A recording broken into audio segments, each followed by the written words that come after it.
All right, listen up, y'all. Greetings, everybody. It's another episode of All Things Education Official. I am your host and educator, Mr. Abdullah, giving you education from a foundational Black American male's perspective. Today, we're going to talk about making sure that we hold ourselves accountable as a community for the failings and the successes of our children. I'm going to dig in a 2-section part of a video by the great O'Shea Duke Jackson. He's a political commentary, talks about relationships, things of that nature. But what we do know is that in this one, he got it right, if he never got it right before. He speaks about how parents in this particular school district in Baltimore County are enraged by the supposed rant of the principal of that school. What we do know is that they are now investigating it, but they are now saying that it may be an AI hoax. But even if it is, let's hear what O'Shea Duke Jackson has to say about the perception of the Black community, especially when it comes to academics. Team who is the worst team in the NFL, that always loses, the worst players in the NBA. Detroit Pistons, I believe they had, 30 games in a row that they lost. What do you think people are saying about them, privately or publicly? What do you think? Just imagine what they're saying, okay?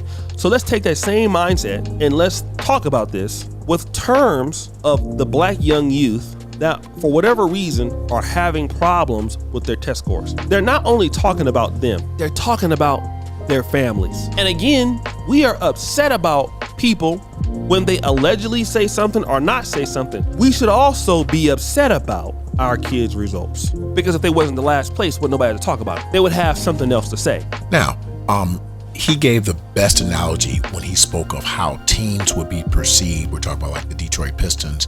If you have a team that is known as being a losing team, having the worst players, the worst coaching staff, you will gain a reputation that will be spoken on by people who believe that they're more powerful, they're more advanced, more skilled than you.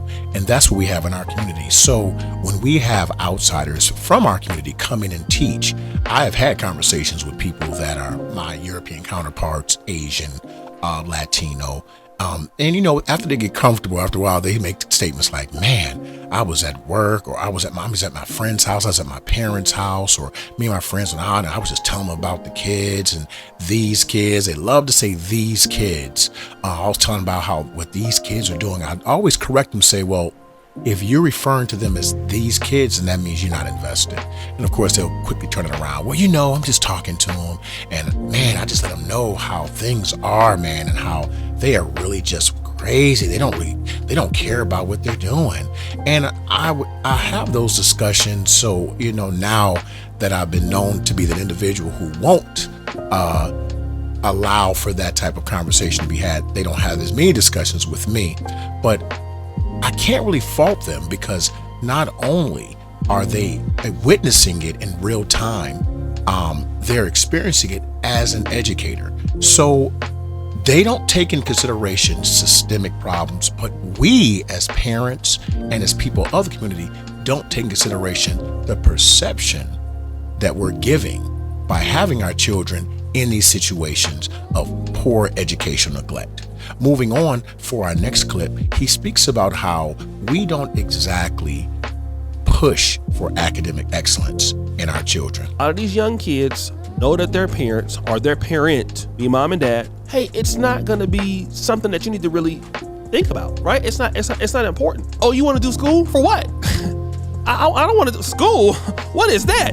I want to be a rapper. I want to be a ball player. Who got time for school? So your kids come, they can barely read, some of them, all right? Not that they don't have the talent, but they don't, because nobody forces them to do it. Then when somebody comes and says, your kids are not doing X, Y, and Z, oh, I'm appalled. And you should be appalled, because it's insensitive being, like I said, what Black people have been through.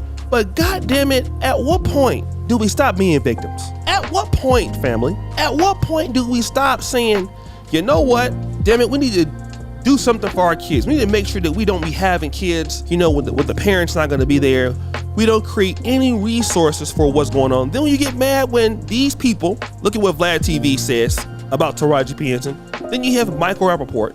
Well, because people who get power and they can take care of their situations, they're going to talk down on those who can't defend themselves. And we got every reason to want to defend ourselves. Our kids are just as intelligent, just as smart, just as great as anybody else. But we're not doing that. We're not doing that. We're doing everything else but that. Then we want to get upset when somebody making fun of your kids because you're not doing the job or I'm not doing the job. Now, in the second clip, he spoke about how we need to have power to provide our children with something that is not only long lasting, but can be generational.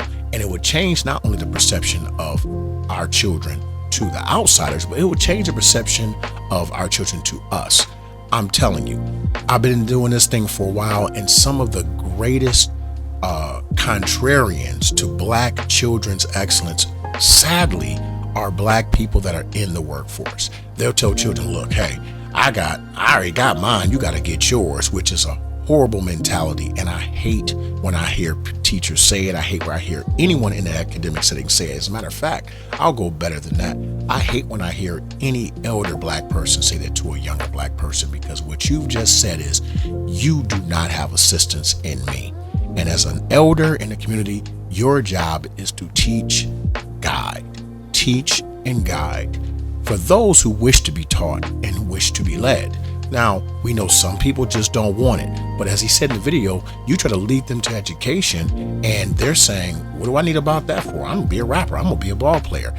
Every year I have multiple conversations with students asking them their goals, what they want to be, and you'll be amazed. And in middle school, I have children saying, I don't know, I really haven't thought about it, which means those conversations aren't being had.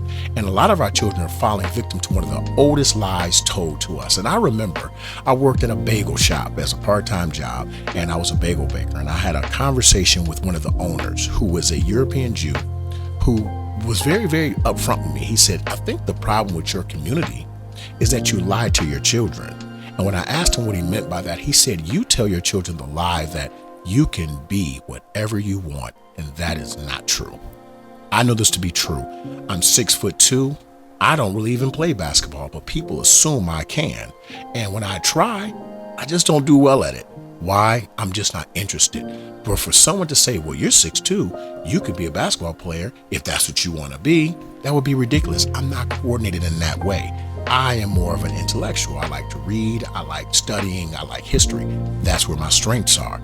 That's what we need to teach our children. Play into their strengths, but we need to be cognizant of who our children are, identify those strengths, and push them towards that. After we do that, we need to be building institutions for them to go into so they can make names for themselves, get the education, get the training that they need so they can create something for their children. We should be thinking at least 2 to 3 generations ahead. The time for speaking and thinking just for ourselves is over. We are in a war. And when I say a war, I mean a war of the minds.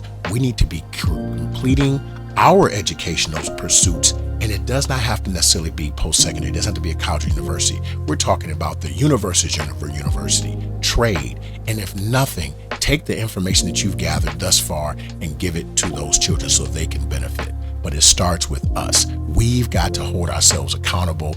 Yes, there is systemic racism and prejudice and all those institutional racisms, but are we trying to actively combat them?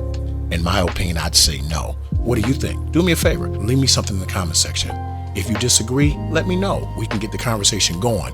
But I'd like to say that this is imperative. It's paramount for us to grow as a community. Once again, this is another episode of All Things Education Official. Please subscribe, comment, like, and share. Put us in the algorithm. Get in the conversation. Get in the comment section. Let me know, what do you think about us taking accountability? What do you think about other people in our community or outside of our community putting down our children? If you think it's putting it down, let us know. If you think it's not, it's just motivation, that's a point too. Please let me know. And once again, you are dismissed. Yeah! You are all expurgated.